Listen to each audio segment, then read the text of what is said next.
اور میت کو غسل دینے کے بعد میت کے پاس سورۃ البقرہ پڑھنا، یہ نبی علیہ الصلوۃ والسلام کے صحابہ انصار کا یعنی مدینے والوں کا طریقہ تھا۔ امام جلال الدین سیوطی رحمۃ اللہ علیہ آپ نے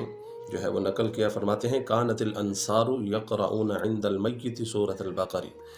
کہ مدینے کے انصار جو ہے وہ اپنے مرنے والوں کے پاس سورۃ البقرہ کی تلاوت کیا کرتے تھے۔ تو امام قرطبی رحمۃ اللہ علیہ نے التذکرہ میں